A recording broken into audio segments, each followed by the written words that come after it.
Hi guys! Welcome to ating custom vlog. So today, Toyota Tour ulit ang ipapakita natin pero hindi ko napapatagalin. Papakita ko sa inyo ang kotse ni Miss Diamond Star Maricel Soriano. So guys, itong makikita nyo sa loob ng customization niya ay lahat request niya. So,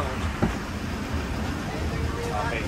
Umpisahan natin, isa-isahin natin ha. So, focus muna ako dito sa harapan. Sa harapan, ang pinagawa ni Miss Maricel ay nilagyan niya ng soundbar, nilagyan rin niya ng TV na 24-inch, which is common sa amin yan. Tapos nilagyan rin niya ito na may curtain para meron siyang privacy, so driver niya mag-aangat or magbababa ng window kung sakaling kailangan niya. Tapos meron siyang bukasan dito na cabinet para kung meron siyang iaabot sa driver, abot na abot niya. Tapos bababa mo lang kung sakaling hindi na kailangan. Well, ito yung ating customs na center console na talagang finabricate namin para sa mga Toyota Tourer. Meron siyang cup holder. So itong cup holders, may choice ka black, stainless, or in this case, beige. Tapos nilagyan namin ng accent na wood panel. Actually, itong wood panel na to talagang ayokong gawin dahil like kung sinasabi, pagka tumagal kasi, pag nag-brittle, kailangan mo ulit ayusin, kailangan mo. Pero in this case kasi, talagang specifically ni-request ni Miss Maricel na gusto niya talaga na merong wood panel. So, ito yung first unit na nilagyan namin ng mga wood panels, like itong overhead cabinet niya. Yan, nilagyan rin namin ng wood panel. Same thing with this one. Yan. So, tapos kung mapansin mo yung ceiling niya, it's all customized. So, it's a fiberglass lighted panel. So, kung mapansin mo, lahat ng ginagawa namin is more on fiberglass. So, molded na talaga siya. Itong buong framing na to, itong armrest na to, may cup holder din siya dito, may lagayan siya ng gamit dito, at saka meron siyang sariling secret pocket na kami na lang nakakaalam. Kasi ito yung sa ilaw niya, so close, and then pag binuksan mo, yan, so pwede pong ibahin din yung kulay. Well, sorry, ito pala single color lang to, napapalitan ng kulay is itong gilid niya, tapos meron siyang, ito, this very common, USB port and saksakan, pero hindi siya pwede magsaksak ng blower kasi ang capacity lang niya is 2,000 watts. Tapos we have the footrest extension, and then this the footrest pag inangat mo.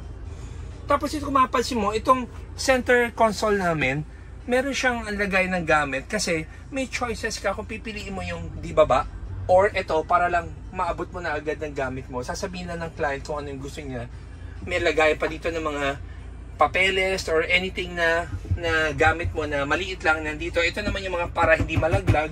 Ito naman kung sakaling pipirma ka, para kami meron kang mini table. Tapos pasok tayo sa likod niya. Sa likod niya, this is our sofa bed. Again, lagi namin pinapakita ito. Nandito sa loob yung subwoofer niya or storage niya. Kung gusto mo maging kama, hihilahin mo na siya ng ganyan.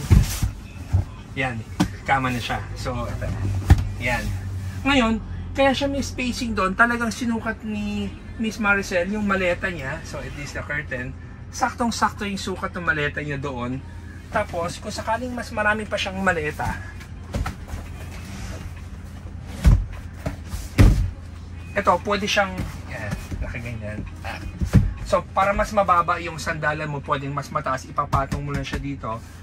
Tapos, we have the vanity mirror. Itong upuan niya to, nagagalaw to, na pwede siyang nakaharap dito. So, kung magme-makeup, ito siya. So, ayan, meron siyang time, may saksakan, may cup holders.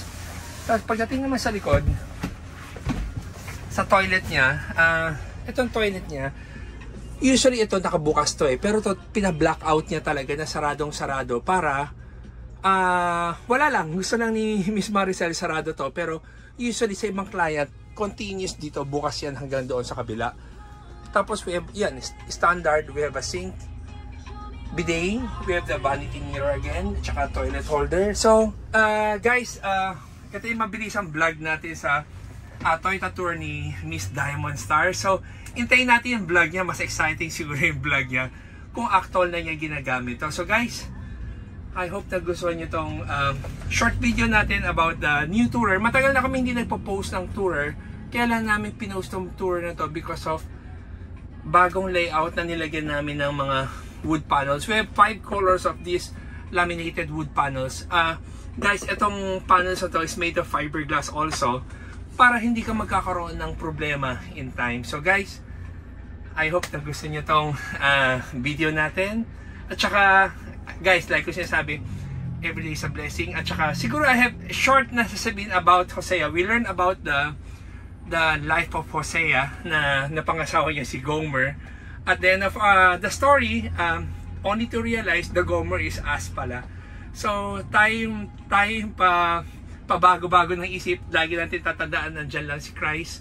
Sa buhay natin, tayo lang lagi lumalayo sa Kanya. Kaya guys, whatever situation you have in your life, always remember that Jesus loves you and God bless.